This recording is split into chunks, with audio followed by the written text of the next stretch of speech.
Buenas, mais um podcast Estação 29, eu sou o José Mauro Batista, e meu colega aqui o Rodrigo Dias, e a gente recebe agora, né, o Guilherme Cortez, procurador-geral do município de Santa Maria, né, o Guilherme que já foi nas gestões do prefeito Pozobon, aí ele já foi secretário de Finanças, me corrige aí, Guilherme, se eu errar aí, de Gestão e Modernização Administrativa, e foi chefe de gabinete, que era o cara da Casa Civil lá, enfim. E mais alguma coisa aí que eu esqueci, Guilherme? É uma loucura completa. E além disso, o Guilherme também é presidente municipal do PSDB. Né? E a gente também vai falar nesse podcast sobre política, sucessão municipal. Diversos assuntos, Isso. Né? Vai lá, Rodrigo. Então, bem-vindo, Guilherme. E para quem está nos assistindo e ouvindo também pelo Spotify, a gente convida, né, que compartilhe, curta, né, os nossos conteúdos através do canal do Paralelo 29. Então agora passa a bola, como você diz aí, pro Zé Mauro, pra gente dar início a esse jogo aí emocionante aí que vai ser hoje aí com o Guilherme. Pois é. Bom, a Procuradoria-Geral do município, né, é um órgão bastante importante, né, embora ele não faça política diretamente, né, mas é o que cuida dos projetos, não é mesmo, Guilherme, das ações da prefeitura. Tu poderia definir assim, explicar, né, em um espaço curto de tempo assim, o que faz a Procuradoria-Geral do município? Com certeza. Primeiro, agradecer também a oportunidade de estar aqui com os amigos. Agradecer, Mauro e Rodrigo, aí pela conversa aqui, da gente, né, expor um pouquinho do trabalho e conversar um pouco, né, sobre as questões da cidade, da prefeitura, da política. Né? Isso é sempre muito salutar. Então, parabéns aí ao Estação 29, ao Paralelo 29, né, que também é liderado por ti, Mauro. Então é uma satisfação estar aqui. A Procuradoria, ela foi para mim, num primeiro momento, um desafio, né? Ela é um desafio, mas foi até algo no início que dá um pouco de frio na barriga, né, como diz, mas tem sido um grande desafio, tem sido uma grande oportunidade de enxergar também a administração pública de um outro viés, de um outro olhar. Então, a Procuradoria hoje ela é um órgão de assessoramento, né, jurídico da gestão de todas as secretarias, né, do prefeito, dos secretários, das secretarias, e acaba, né, passando pela Procuradoria a avaliação dos projetos de lei, eventualmente, né, protocolados junto à Câmara de Vereadores, análise de contratos, licitações. Hoje a gente tem uma nova lei de licitação, né, a 14.133, uma nova lei vigente que é novo para todo mundo, então também a Procuradoria tem essa interface. Um contencioso, né, os processos judiciais hoje tramitam em nome do município de Santa Maria. O município é parte, como autor ou réu, em mais de 20 mil processos hoje, né, tanto de execução fiscal, tem muito processo de execução fiscal, saúde, reintegração de posse, ação civil pública, ação de servidor público. Não falta serviço. Não falta serviço na Procuradoria. E, obviamente, além da interface também com os órgãos do governo, com os setores do governo, e com os órgãos externos, como o Ministério Público também, que nos demanda bastante. A função do Ministério Público é exercer a fiscalização e acompanhamento das políticas públicas. Então, a gente é bastante demandado, né? Então, eu encaro isso como um grande desafio de vida também, uma oportunidade de vida, para entender a gestão de um outro olhar dentro da minha área de atuação, que é o direito. Guilherme, quantos procuradores tem no quadro ali da prefeitura? Hoje, né? nós somos 8 procuradores comigo, né? Então são 7 procuradores do quadro e o procurador-geral. É um quadro pequeno. Para dar conta de 20 mil processos, só esses 20 mil é o número total? Como é que é? Não, além de todo um... Esse é os processos judiciais. Jurídica e administrativa. Sim. Que é o 20 mil só os processos judiciais. Então, é um número pequeno. Nós, inclusive, o município vai fazer concurso agora, deixar aí, já vou falar aqui para os ouvintes e telespectadores da Estação 29, que nós vamos, né, a Prefeitura de Santa Maria está aí num processo de concurso público, né? Em breve deflagrar aí o concurso, e nós teremos concurso para procurador jurídico do município, né? Porque tivemos aposentadorias, a doutora Anne... Sim, né? até pouco tempo eram 12, se não me engano. Eu já peguei 10, 12, até mais, né? 11 procuradores, na verdade. Comigo, 12 no total hoje. A gente tem uma associação de procuradores ali, e que eu faço parte por estar no cargo, né? Então são 11 procuradores de carreira e o procurador-geral. Alguns se aposentaram, concluíram a missão. Doutora Anne, muito conhecido. Doutor Júlio Monteiro. Sim. Júlio Monteiro? Guilherme, já que vai ter o concurso, aí a gente está fazendo propaganda do concurso, quanto é que o pila aí do salário é baixo, do procurador que vai entrar, né? A procuradoria, ela tem uma... O município de Santa Maria, isso é uma discussão até para o futuro. Vai ter aumento, pessoal, depois. Vai ter aumento, vai ter aumento. Mas a carreira é uma carreira razoável, não é uma carreira... não se compara às carreiras de procuradorias federais e outro Estado, nível, né? do Estado, Não. efetivamente. Claro. Mas é uma boa carreira para começar, pelo menos uma carreira. Tem também gratificação, enfim, de representação, adicionais, que ajudam, melhoram um pouco aí o valor. E a procuradoria, né, Guilherme, às vezes não é tão bem vista, né? Tanto pela população, por causa dos processos, né, que existem de diversos tipos de demanda, mas acredito também até pelo meio político, que tem que dar parecer técnico e às vezes os pareceres não são de acordo também com a vontade, né? Essa semana teve um caso, a gente tinha um determinado processo e a procuradoria, nós entendemos que o processo estava mal instruído. Olha, essa motivação colocada pelo secretário não basta para esse processo, para essa contratação. Aí é um exemplo, né? E o secretário ficou bravo. O secretário não fica feliz, né? Evidentemente. Já fica chateado. Eu não vou dizer embate, mas fica chateado, tem que fazer uma justificativa melhor, tem que explicar melhor, então acaba, né? Gerando. E um desafio que a gente tem, reintegração de posse. Pois tem muito caso na cidade? Tem alguns casos de reintegração de posse. Isso seria, no caso, terrenos áreas públicas são invadidas? Clube, por exemplo. Jockey é um Distrito caso. Industrial. Para dar 2 exemplos. São embates. Distrito Industrial, eu tive um embate em relação a esse tema, na própria Câmara de Vereadores. A Gari, a invasão da Gari ainda é? A Gari ela já tá superada. Né, aquela área da Gari foi regularizada? Me parece que foi regularizada. Distrito Industrial como exemplo. A gente mexe com a gente tem que entrar com uma ação contra tem uma invasão lá para no Distrito Industrial, sim, tem uma invasão. É a área do município, área do município, né? E a gente precisa fazer a expansão da área industrial. Guilherme, quantas áreas clandestinas ou invadidas tem do município aqui em Santa Maria?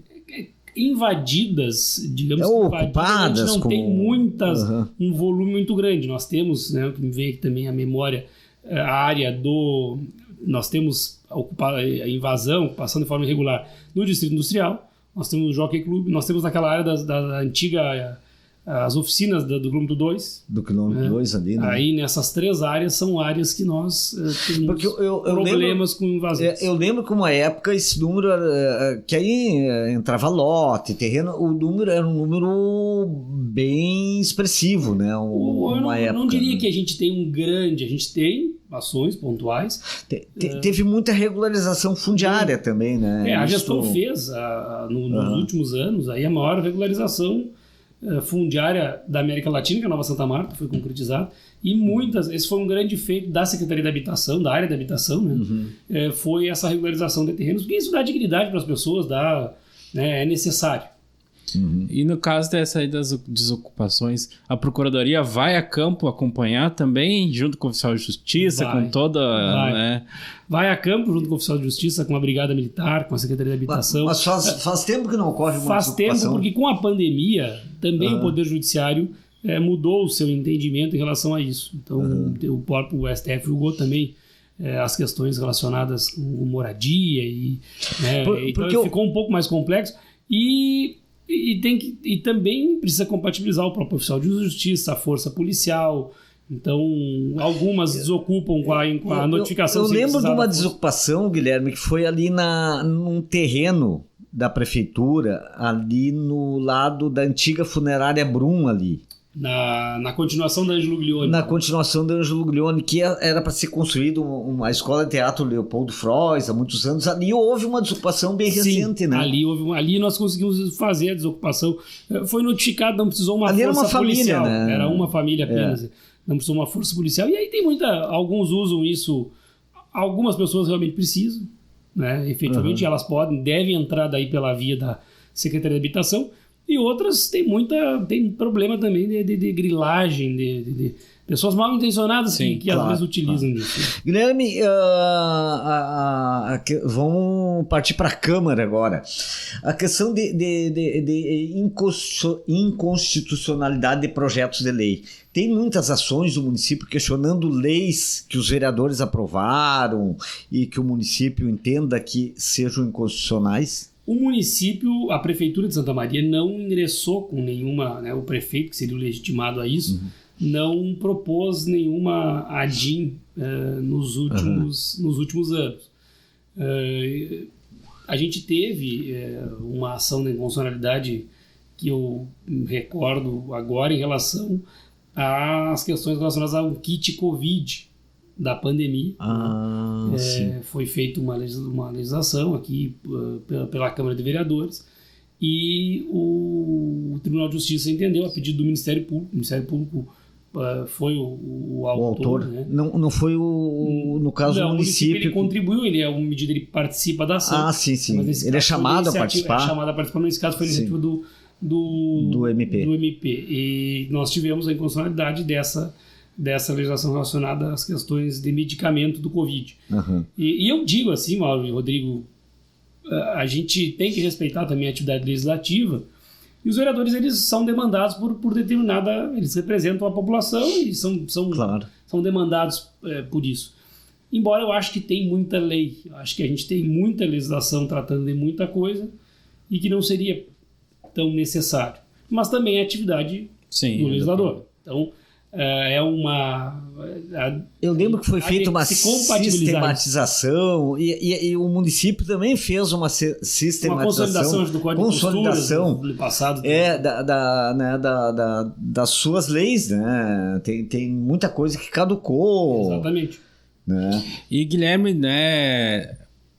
Todos os projetos, né, aprovados pela Câmara de Lei passa pela Procuradoria antes, correto ou não? Exatamente. E aí a gente, nessa mesma seara, já teve diversos projetos polêmicos, até o Zé Mauro pode me ajudar aqui, que é o caso da vereadora Roberta Leitão, que teve a questão do aborto, né? Diversos projetos que na Câmara foi debatido que era inconstitucional, e aí caiu a bola para ti, provavelmente, né? E até por convicção pessoal, o Jorge já teve aqui no nosso podcast e colocou também na época, né, o seu posicionamento. Mas e aí, como é que você, enquanto procurador, faz para administrar isso e emitir um parecer para que o prefeito possa tomar uma melhor decisão? Bom, o direito ele nos dá, né, Rodrigo, uma margem também de interpretação e nos... E precisa olhar, na nossa área nós precisamos olhar determinada situação sobre vários aspectos, né? E o veto a um projeto de lei, pontualmente, que é o caso que pode ter mais polêmica, né? Ele é um ato político, né? Um ato jurídico, mas também um ato político, né? Da compreensão do gestor. A Procuradoria, é claro que nesses casos ela vai emitir um posicionamento jurídico, como fizemos nesse caso, no projeto, que na nossa avaliação também adentra em uma questão constitucional e até mesmo dentro de um ato que é do médico e algo, né, entre paciente, médico, né, então algo que não compete, né, à Câmara de Vereadores, ao vereador, e nem ao prefeito competiria isso. E nós defenderíamos essa posição, né, que não compete nem ao prefeito fazer esse tipo de projeto. Então, o que a Procuradoria faz? Ela, evidentemente, que ela auxilia na elaboração dessas mensagens do veto, para que o prefeito possa tomar a decisão, né? É polêmico, né? Existe é inevitável que se tenha essa polêmica, mas eu acho que a gente também não pode, e a política, ela infelizmente, na minha avaliação, a política nos últimos anos, ela acabou indo para um campo de extremos e de beligerância e de discussão pessoal. Isso não constrói, então eu acho que a gente tem que se posicionar dentro da nossa atuação, enquanto procuradoria, enquanto executivo, no caso o prefeito, e a própria Câmara, o legislador, os vereadores, avaliarem o assunto de forma técnica e política, né, que é a natureza da casa, sem pessoalizar o tema. Então, não foi o caso nesse... Claro. Não é o caso de pessoalizar, mas eu estou aproveitando a oportunidade para dizer, olha, não adianta a gente ficar brigando... pessoalizando. Mas aí não entra em campo, por exemplo, quando surge uma questão dessas, né, envolvendo vereador, evidentemente o líder o líder do governo, alguém também tem que fazer um meio de campo ali. Eu digo, olha, não vai dar o projeto. Exatamente. Né? Nesse caso foi o que aconteceu, porque o veto foi mantido, inclusive, né? Sim, foi mantido. Né? Houve uma costura ali. Houve uma costura, uma conscientização também, uma compreensão da maioria dos vereadores. Evolução daquele cenário, daquele... E é natural também que, o vereador A, B, C votou contrário, enfim. Não existe, a unanimidade, ela é algo, né, nem sempre ela a divergência natural dentro de um contexto como esse. Sim, então, da democracia, da liberdade, que a gente tanto defende, fala em liberdade, a gente tem que respeitar o ponto de vista do outro. Né, Guilherme, uma curiosidade, assim, tem muita ação, por exemplo, contra o município, envolvendo, por exemplo, o motorista que teve o problema furou um pneu do carro no buraco, se acidentou, ou uma pessoa idosa caiu numa calçada. Eu sei que há ações que o município perdeu, vários municípios perdem, o de Santa Maria também perdeu há alguns anos, né? Como é que é esse tipo de ação, assim? Existem ações pontuais, não é um volume muito grande, né? Não é um volume, vamos dizer, tramitam hoje 10, 15 ações relacionadas a isso. Esses dias, inclusive, eu tive uma audiência de instrução num processo em relação a isso, de uma menina que sofreu um acidente de moto e culpou ali a situação da via, né? Existe, infelizmente, na minha avaliação, isso é uma situação que envolve uma questão financeira, a motivação é muito financeira, né? Mas é legítimo. Mas o que acontece nessas ações é uma motivação financeira por um dano, né, causado. Então, existem ações pontuais, acho que se conseguiu também, com ações da própria prefeitura, né, melhorar um pouco essas situações, e temos hoje um número pequeno de ações, né, que acabam sendo... a jurisprudência ela é bem consolidada também nesse sentido, contra os municípios como um todo, né, da necessidade de indenizar, enfim, proporcional ao dano ocorrido. Sim. Guilherme, né, tu é o homem forte do prefeito, né, já acompanha o Jorge Pozobon desde a Assembleia, né? Ou desde a Câmara. Tem uma experiência, experiência legislativa já no Executivo, como, né, foi chefe de gabinete, ocupou outras funções, e agora é procurador. E eu te pergunto, né, a pergunta pessoal, como, né, já tem essa ginga política, como você diz, né, por um cargo técnico. Isso ajuda, às vezes dificulta? Como é que tu administra isso no dia a dia, né? Porque geralmente o procurador é visto com aquele é o cara dentro da prefeitura, é o cara da lei, aquele ali a gente não mete com ele. Eu consigo compatibilizar, com certeza ajuda. Acho que o fato de eu inicialmente ter estado em funções mais políticas e mais vinculada à gestão de governo e até à gestão política, me deu, ao chegar na Procuradoria, uma visão diferente, né? Uma visão, não vou dizer melhor, mas uma visão mais do outro lado completa do balcão? Dos dois lados do balcão, exatamente. Então, a entender que o procurador do município, o cargo de procurador-geral, essa função, ela obrigatoriamente precisa haver, além do conhecimento técnico, do domínio técnico jurídico, uma interface institucional, né, com a política.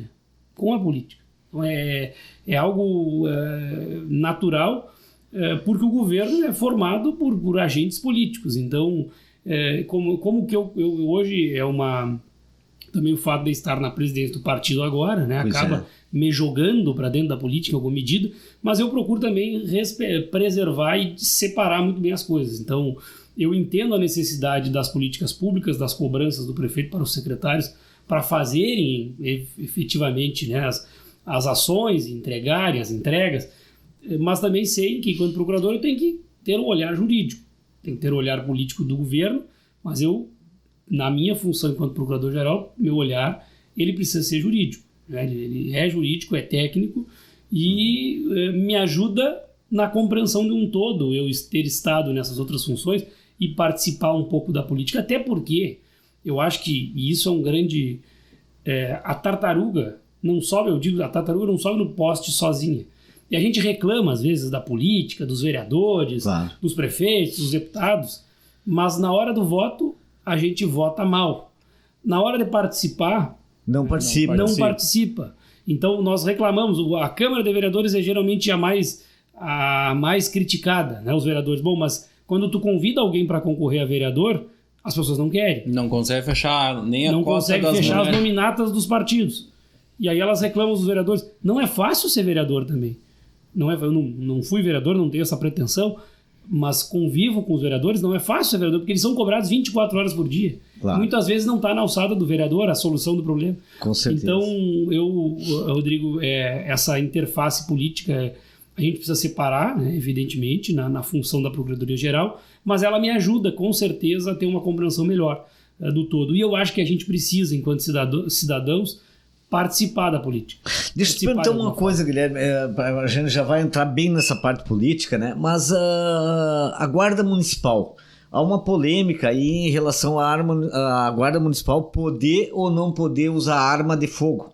Sim. Arma letal, né? A Guarda Municipal de Santa Maria, ela foi criada, eram vigilantes que foram transformados, né? Alçados à Guarda Municipal. E então sempre teve uma polêmica também mas os guardas têm condições de usarem arma. Os guardas que estão hoje utilizando o armamento foram guardas treinados que passaram por cursos, houve toda uma capacitação em relação a isso. A Guarda Municipal, por força constitucional, o município faz parte, né, da segurança, é um dever do Estado, mas uma responsabilidade de todos, então o município precisa contribuir e a Guarda também faz parte desse sistema de segurança como um todo, né? Isso foi, inclusive, objeto de questionamento. O STF se posicionou a respeito disso, da Guarda estar dentro desse sistema, né, de segurança como um todo. Então, eu entendo que é algo saudável, algo positivo, né? Não são todos os guardas, são aqueles que efetivamente passaram nas capacitações, nos cursos, tem que fazer curso, no teste, né? até mesmo psicológico. Então, hoje a gente tem os guardas que estão utilizando hoje o armamento estão preparados para isso.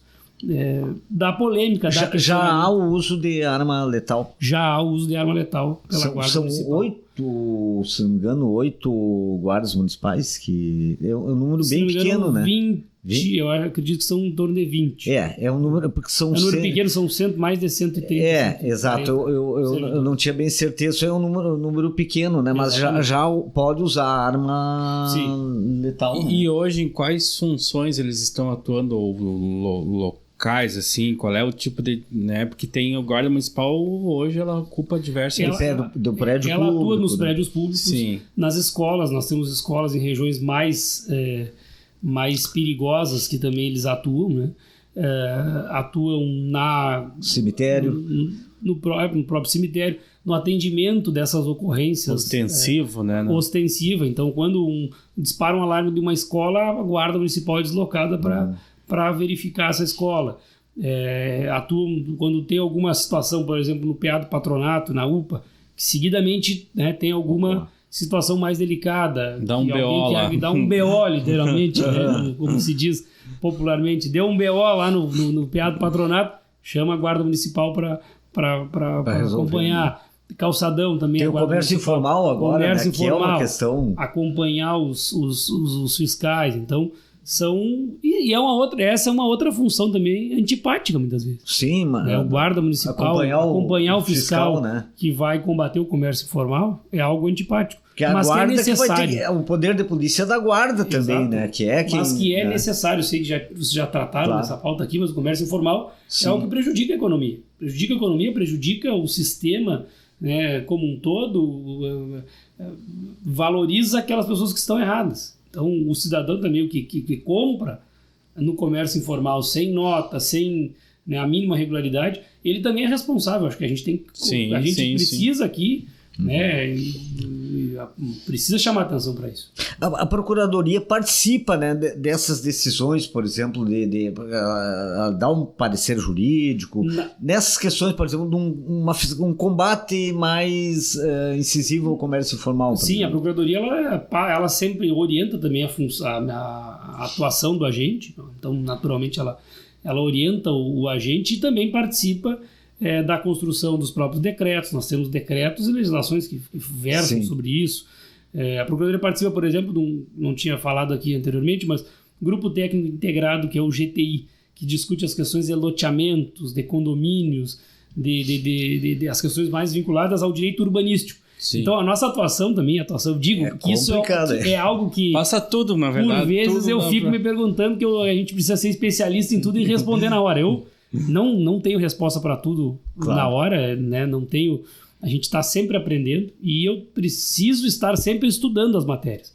Porque a gente vai do direito urbanístico, por exemplo, a gente vai para o direito tributário, nós vamos para o direito relacionado às questões de servidor público, nós vamos para o direito relacionado às questões previdenciárias. Então, a atuação da Procuradoria dentro de um âmbito do direito público, né? A minha área e a área que eu gosto e sou apaixonado é a área do direito público, né? Que pega essas áreas do direito administrativo, que são os atos administrativos, aquilo que está vinculado, né, às questões de licitação, regramento de servidor público, contratos, os decretos, as leis, e também a interface, né, com o direito tributário e a execução fiscal, que é a cobrança. Execução fiscal, direito tributário é bonito não falar, mas o que é isso? Pois é. A cobrança, o cara que não... Tem bastante execução fiscal aí, né? Nós temos 12, 13 mil pessoas. É o cobrador. Ninguém gosta de ser cobrado. Recebeu uma carta lá da Prefeitura de Santa Maria, da Procuradoria, né, o procurador Guilherme, cobrando os cidadãos, me cobrando, me penhorando meu carro, penhorando meu dinheiro na conta. Então isso tudo não é nada agora simpático. Eu pergunto pro Guilherme, porque né, já foi secretário de Finanças, né, e é o procurador agora, e é importante a gente falar da questão das execuções, que eu acho que ocupa a maior parte dos processos, né, das execuções fiscais, a ajuda na arrecadação do município. E é como se diz, é o cobrador. Eu, né, como advogo também, sou colega do Guilherme, volta e meia aparece cliente aqui que me penhoraram lá, me dá um jeito de resolver lá com a prefeitura. Lá. Exatamente. Aí entra a relação de amor e ódio. Serviço de utilidade pública aqui no Estação 29, né? Dentro dessa área da atuação da Procuradoria, né, a execução fiscal é o nome da ação, né, Rodrigo? Os advogados nós sabemos, mas é o nome da ação que cobra efetivamente, né, uma dívida. Então, o cara que não pagou o IPTU, o cara que não pagou o IPTU, o cara que não pagou o ISS, o cara uma multa porque não fez a calçada, né, e vira depois de um determinado tempo, porque a Procuradoria não sai, foi multado hoje em razão disso, ou não pagou o IPTU desse mês. A Procuradoria não sai processando. E não sai atrás para ver lá se foi se fez ou não fez. Exatamente. A Procuradoria vai atuar depois da inscrição em dívida ativa. Isso leva 1 ano a 2 anos para a ação. Então, só que ela acaba sendo antipática. Por quê? Tem uma cultura, tem um amigo meu que às vezes... mas não, pagar a prefeitura... Né? Ele brinca, né? A gente fala... Aí não se paga a prefeitura... Porque talvez no passado tinha essa cultura, né? Todo mundo paga IPVA, todo mundo paga a Receita Federal, mas a prefeitura, que é demandada pelo serviço básico da população... A rua, a calçada... uma inadimplência grande de IPTU. Então, hoje se diminuiu isso também, tem uma conscientização, a população compreende melhor, né? Mas a execução fiscal, ela acaba tendo uma implicação. Porque o que acontece? A gente ajuiza uma execução fiscal, lembrando, depois de algum tempo que a pessoa está inscrita em dívida ativa. No IPTU de 2020, 2021, 2022, ajuizamos a execução fiscal. A pessoa é informada daquela execução fiscal e provocada pelo Poder Judiciário a fazer o pagamento. Ela não faz o pagamento. Recebe o documento do próprio Poder Judiciário e não faz o pagamento. Aí a Prefeitura, dentro da lei de execução fiscal, ela parte para outras medidas. E são as medidas que caem aqui no Dr. Rodrigo e as pessoas ficam preocupadas. Uhum. Primeiro, bloqueio de valores. Bloqueio de valores dentro da conta, da conta da pessoa. Penhora de veículos, né, também algo que acontece bastante. E a legislação, importante aqui, as pessoas entenderem. Não é facultado ao município, quando penhora um veículo, a simplesmente liberar o veículo que a pessoa quer vender. Nós não podemos fazer isso. Somente com o pagamento, com a substituição daquela penhora ou com o pagamento da dívida. Então, isso é algo que dá muita dor de cabeça. Tem muita Rodrigo gente e Mauro, encrencada aí nesse as sentido. Pessoas, e às vezes elas não elas têm a dificuldade de aceitar isso, né? Mas como a Prefeitura bloqueou, não foi a Prefeitura, foi uma determinação judicial em razão do não pagamento de uma dívida. Então, tem muito caso, tem muita gente encrencada nesse nós temos mais de 10 mil né? ações de execução fiscal. Não vou dizer que essas 10 mil têm essa situação, claro. Né? Mas tem muitos casos. A maioria não é inadimplente, a maioria das pessoas pagam em dia. Uhum. Isso são aqueles e os inadimplentes. Mas aqui eu digo, já deixo aqui para os telespectadores e para os ouvintes que cuidem disso, que paguem os seus tributos, porque a Prefeitura ela precisa, por um dever legal, né, cobrar os E se não cobra, né? É responsabilizado por renúncia de receita. Então, e a Prefeitura tem modalidades, né? A Procuradoria está lá, a gente está à disposição com uma equipe de atendimento. Teve um refis há pouco tempo. Refis no ano passado, né? E tem possibilidade de se renovar isso ou não? O refis não. O refis nesse momento não. Mas, por exemplo, dívidas não ajuizadas, elas podem ser pagas com desconto tem um percentual significativo de desconto de juros e multas para as dívidas não ajuizadas. Dívidas ajuizadas, a Procuradoria consegue estender um pouco mais o prazo. Então tem oportunidade. É possível negociar. É possível negociar. Como em qualquer situação. E hoje tem muita penhora, no caso, por exemplo, que a Prefeitura tenha que ir até o final ou acaba não precisando? Acaba não precisando. Isso é algo, né, porque a pessoa, obviamente... Que vai a leilão é pouco. Muito pouco. Antes de ir a leilão um veículo, por exemplo, as pessoas elas buscam a regularização, porque simplesmente o fato delas já parcelarem, estarem pagando em dia o parcelamento, já suspende eventual leilão ou algo nesse sentido. Antes, o Rodrigo está louco para fazer a pergunta da política aí, né? Nós vamos fazer, o Guilherme é o presidente do PSDB, a gente vai falar sobre isso. Mas uma questão importante, Guilherme, curta e grossa assim, a questão do Instituto de Previdência e Assistência dos Servidores Públicos, né? Que é o IPASP, que é a dívida previdenciária, né? Porque há quem diga aí que no futuro as aposentadorias poderão ter prejuízo, né? Como é que está essa questão do IPASP? Né? Existe esse temor mesmo? Hoje é algo que está, né, sendo acompanhado, é algo que há um equilíbrio. É uma preocupação de todas as prefeituras, né? O município também fez algumas reformas nos últimos anos, até mesmo por força de determinação federal, né, a gente teve alteração constitucional em relação a isso também, que obrigou os municípios também a se adequarem, né, em algumas medidas. O município hoje gasta efetivamente um valor significativo com isso. Por quê? Porque isso também é um fator histórico. O Instituto de Previdência foi criado no início dos anos 2000. E naquele momento de criação do Instituto, o Instituto recebeu pessoas que se aposentaram ao longo daqueles anos também e não tinham caixa. Então o município precisou efetivamente colocar esse recurso. E isso gerou esse eventual déficit, esse passivo. Está em esse quanto passivo hoje? É pago ao longo... 1 bilhão e... não, mais? Mais ou menos nessa ordem. Mais e esse passivo é pago. Isso não é uma dívida, isso é um equilíbrio que precisa ser alcançado, atuarial, ao longo dos anos. Né? Quais são as alternativas para isso? Né? Se discutiu já agora há pouco tempo atrás algumas alterações pontuais que foram feitas, e as alternativas para o futuro são até mesmo o ingresso de novos servidores. O ingresso de novos servidores também ele ajuda a contribuir. Eles contribuem mais, efetivamente, então vão... E algumas situações já mudaram. Por exemplo, a incorporação né? Muito se tinha, o governo do estado também tinha isso, o município.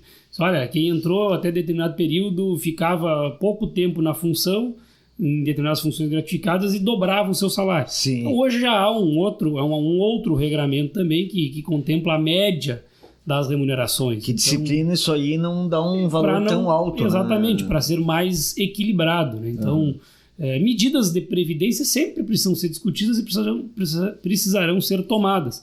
Né? Mas isso é algo que não dá para se criar hoje um caos e dizer, né, colocar um medo nos servidores dizendo que efetivamente vai quebrar o IPASP. Né? Precisa ser acompanhado, precisa ter responsabilidade nas decisões que toma também em relação a isso. Bueno, presidente do PSDB agora, né? O Rodrigo Décimo, vice-prefeito, vai ser... Tá acabando já, vou ter que acabar o tempo. Vai ser mesmo...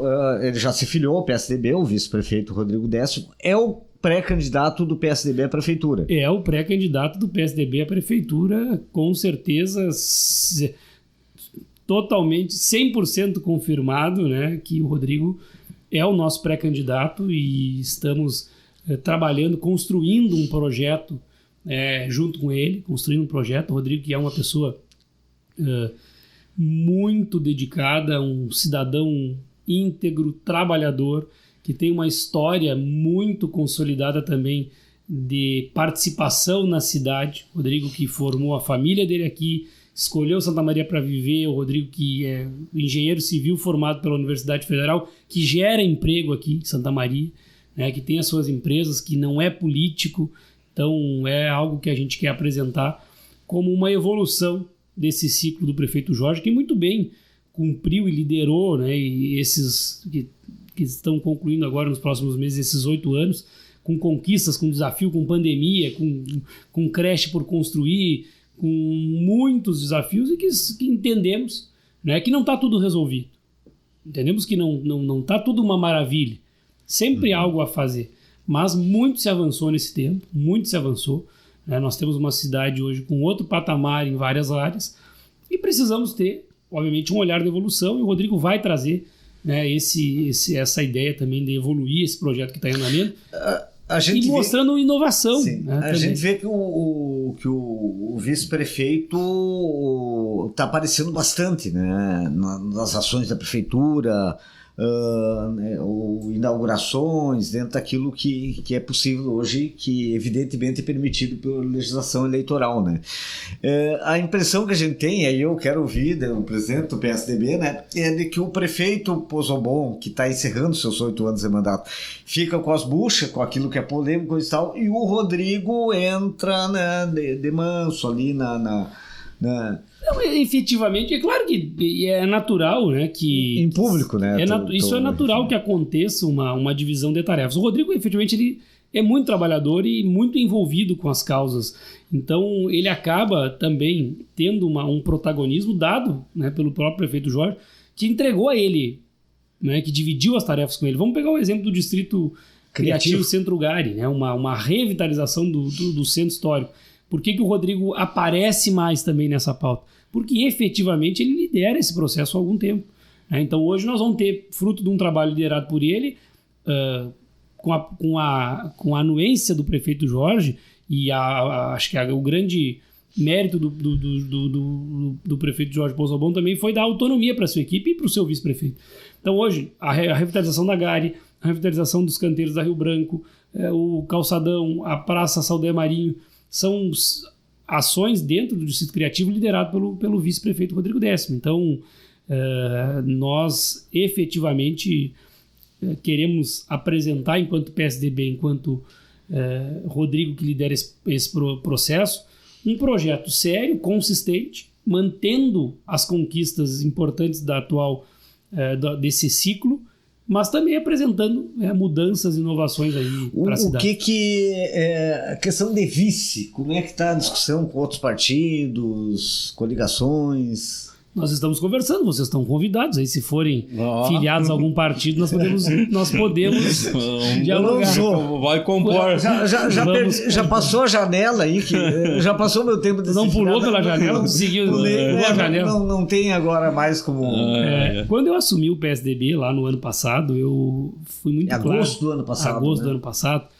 eu falei uma frase que eu sustento até hoje: política é construção, né? Sem abrir mão dos nossos valores, sem abrir mão dos nossos princípios e fazendo uma boa política.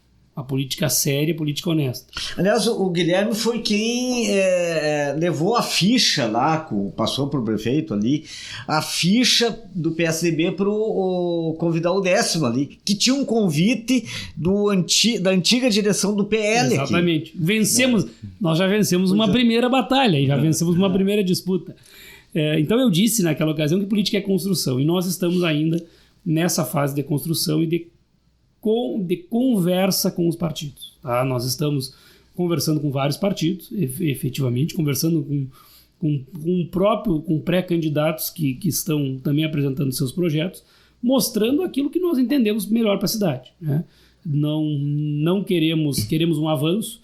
Acho que a cidade vai ter uma decisão muito que precisa ser tomada com muita serenidade também, olhando para o futuro da cidade, respeitando todas as trajetórias, mas olhando para o futuro da cidade e quem tem condições de levar esse futuro e trazer, né, um futuro e estar mais vinculado e mais ligado a uma cidade para frente, uma cidade que olhe para as demandas, né, para frente e possa evoluir. Então, estamos conversando efetivamente com vários partidos dentro de um escopo, de um campo que entendemos possível, que é de um campo de centro-direita, né, respeitando todas as ideologias, mas hoje é o caminho que se coloca também à frente.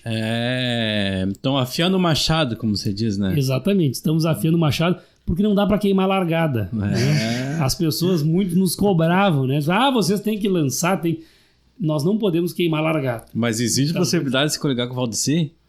Não, obviamente que não existe nenhuma hipótese. Tá. E nesse cenário, Guilherme, eu já te pergunto, né, na política não se pode levar como inimigos, né, mas como adversários, né, faz parte da construção de todo o processo político.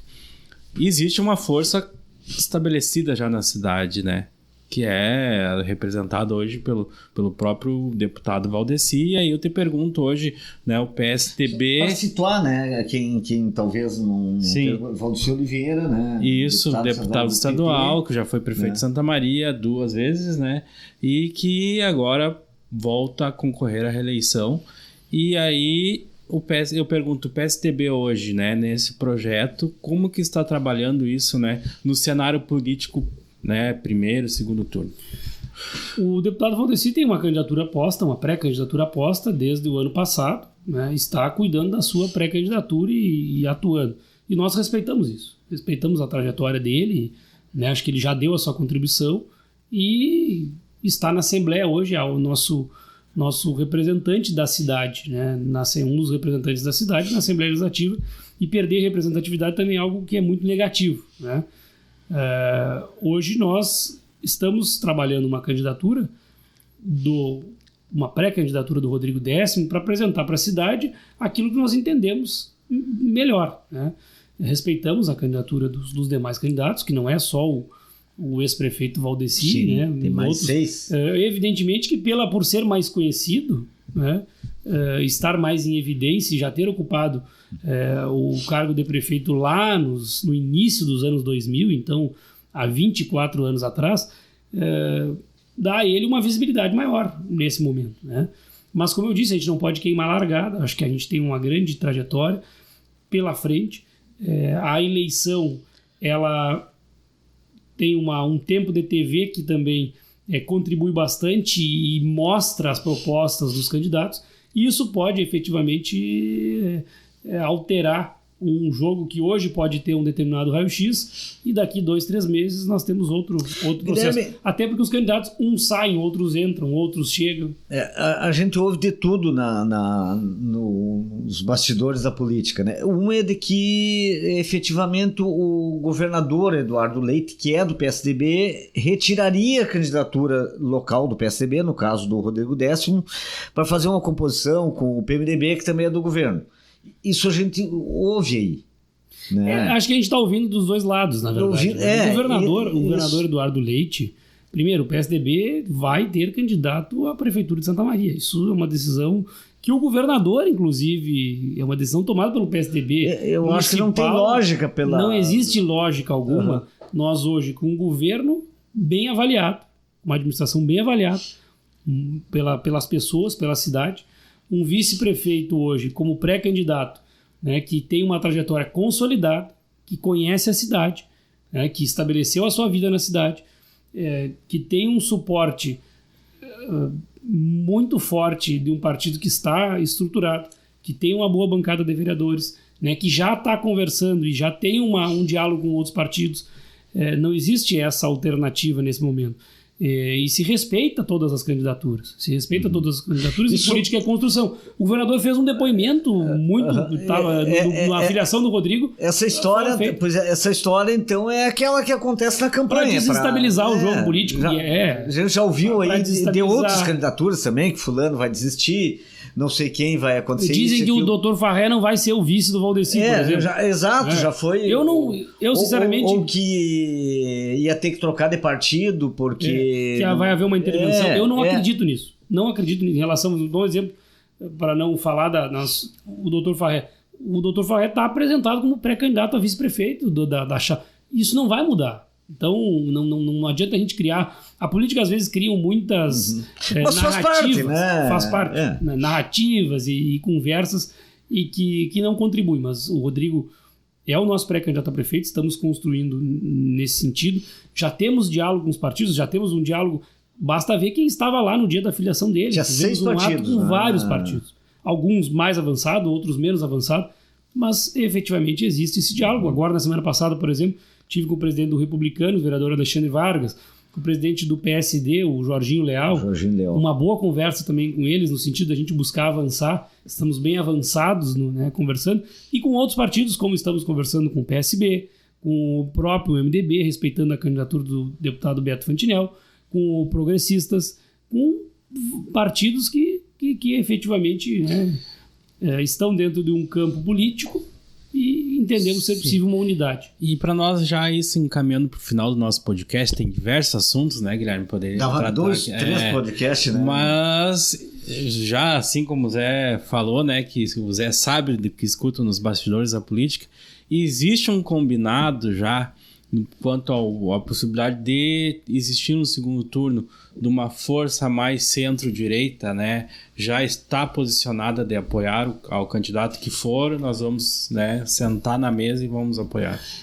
Teve uma reunião, eu não participei, mas no ano passado teve uma reunião com parte dessas forças, né, o vice-prefeito Rodrigo participou e existe um entendimento, né, de um campo aí, não é um viés ideológico, mas nós entendemos, né, e o PSDB também combate isso, a forma de enxergar uma gestão pública do PSDB e desses partidos que compõem esse campo é uma forma diversa do PT. E aqui não é nada pessoal com ninguém, efetivamente, mas nós enxergamos, né, de forma diversa. Então acho que é isso que nos une. O PT teve a oportunidade de governar a cidade, também o país no passado, como governa hoje, de forma legítima e democrática, mas nós temos uma visão de Estado diferente, uma visão de prestação de serviço público diferente. Isso não nos torna inimigos, né? Isso nós temos que respeitar a visão de cada um. Então, o que existe efetivamente, o que nós entendemos, que precisamos estar juntos no segundo turno, se estiver uma candidatura de determinado partido, como um PT, que se coloca mais à esquerda, efetivamente, estiver no segundo turno, evidentemente que existe uma ideia de unidade não para combater pessoas, mas para contrapor uma visão de Estado. Uma visão de Estado que, na nossa avaliação, o Estado precisa ser mais eficiente. De cidade, né? De cidade. Tá vindo pra cá, né? De cidade. Exato. Uma visão de cidade. Que na nossa avaliação, a cidade precisa olhar para o lado da eficiência, olhar para o lado de um cuidado com as pessoas efetivamente, de geração de emprego, de renda, e não simplesmente políticas assistencialistas, né? E olhar para a cidade de forma, né, completa e pensando nos projetos. Então, o que nos divide é a forma de gerenciar, é a forma de encarar os problemas. Então, a esquerda tem uma visão da prestação de serviço público. Nós temos outra. E não somos também divergentes em todos os pontos. Existem convergências naturais, como todo mundo. Existem bons projetos que precisam ser feitos, mas o que nos divide, o que nos separa, é a forma de enxergar a prestação de serviço, né, que respeitamos, mas não concordamos com muitas coisas. Guilherme, a questão da Câmara de Vereadores, né, que é importante. O PSDB vai preencher toda a nominata de candidatos. Qual é a expectativa? Hoje o PSDB tem 3 vereadores, né? Qual é a expectativa para a próxima legislatura? Né? Bom, nós queremos ampliar nossa bancada com pelo menos 4 vereadores. Vamos apresentar uma nominata completa, uma nominata fortalecida, né? Temos os atuais vereadores como pré-candidatos hoje, temos secretários do município como pré-candidatos hoje, e temos pessoas, né, envolvidas aí com a cidade que vão fortalecer a nossa nominata. Nossa ideia é ampliar nossa bancada, manter, obviamente, os 3 vereadores e ampliar nossa bancada. Não é um desafio fácil, né? Não vem aqui para a gente dizer que é um desafio difícil, mas o PSDB vai trabalhar nesse sentido para qualificar, aumentar a nossa bancada, qualificar ainda mais a nossa bancada na Câmara de Vereadores. Rodrigo está louco para fazer a última pergunta. Vou deixar então contigo aí, Rodrigo. Tá bem, Qual então. é a tua curiosidade? Não, Guilherme, vou fazer a mesma pergunta que eu fiz pro Jorge quando esteve aqui no podcast, que foi a última pergunta, inclusive. O Guilherme de hoje, né? Que nessa evolução de tempo aí se enxerga, né? O Guilherme de hoje é o mesmo que iniciou na política lá atrás, né? O que te marcou? Então, rapidamente, para a gente fechar o nosso podcast, te deixa essa pergunta aí. Uma boa pergunta. É um Guilherme hoje mais maduro. Eu diria que... Vai ser pai, Guilherme. Vou ser pai, inclusive, agora, né? Da Maria? Pai da Maria, em breve. Parabéns Muito obrigado. E hoje eu acho que eu amadureci nesse tempo. A vivência em alguns desafios nos dá um pouco mais de casca, digamos assim, né? Falando popularmente, a gente fica um pouco mais... hoje eu me considero hoje um pouco mais sereno, né, do que iniciei há 7 anos atrás na prefeitura, né? Porque por vezes a gente quer mudar o mundo e quer assumir tudo a todo momento, e também enxerga as coisas de forma mais com uma visão, né, não tão madura e não tão apurada. Então hoje me considero uma pessoa que eu evoluí, ainda tenho muito, né, para aprender, evoluir, mas me considero mais maduro hoje, mais ponderado, né, até mesmo para tomar uma decisão, para conversar com as pessoas. Então eu tinha uma postura um pouco mais explosiva, talvez, no primeiro momento. Hoje eu me considero mais maduro e mais sereno, mas sem perder também as características que a gente, sem mudar a minha essência. Acho que a gente não pode nunca mudar a nossa essência e preservar também os nossos valores, os nossos princípios. Mas o Guilherme hoje, eu me considero um pouco melhor, né? Eu considero que aprendi muito, às vezes apanhando, às vezes errando bastante também, né? Mas acho que a grande questão, o que muda é o amadurecimento e a ponderação. A gente tomar alguma determinada decisão, comprar determinadas brigas, né? Hoje eu já entro nas brigas que efetivamente valem a pena e que vão fazer diferença, né? Não brigo por qualquer coisa. Né? Guilherme Paz Amor.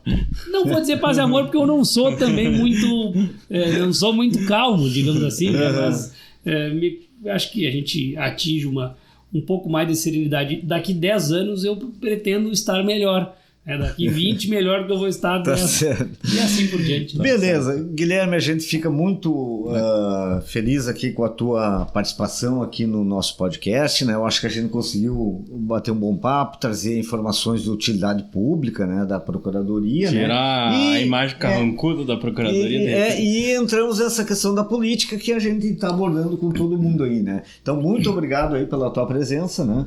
Obrigado, então, Guilherme, né? Agradecer. Né, e o podcast que está sempre aberto para a prefeitura, né, para você, né, trazer informação e compartilhar sempre esse bom papo. Eu que agradeço, obrigado Mauro, obrigado Rodrigo, sempre à disposição de vocês, da comunidade. Eu acredito que a gente precisa contribuir. O meu sentimento enquanto procurador-geral hoje, enquanto presidente do PSDB, é que a gente precisa dar nossa contribuição para a cidade que a gente vive, e é com sentimento de missão que eu encaro essas duas tarefas. Então, muito obrigado, agradecer também, fazer um registro aqui, agradecer o prefeito Jorge Pozzobon, o vice-prefeito Rodrigo pela oportunidade, e também a toda a equipe, né, os colegas secretários, a minha equipe na Procuradoria aqui, a doutora Mirella, na pessoa da doutora Mirella, a doutora Clarissa e da Paola, agradecer também a toda a equipe que nos ajudam, porque eu não faço as coisas sozinhos, e as coisas funcionam porque a gente tem uma equipe que por trás, né, trabalha muito, se dedica muito, que nos dá o suporte necessário para a gente enfrentar. Muito obrigado. Tá bem, então.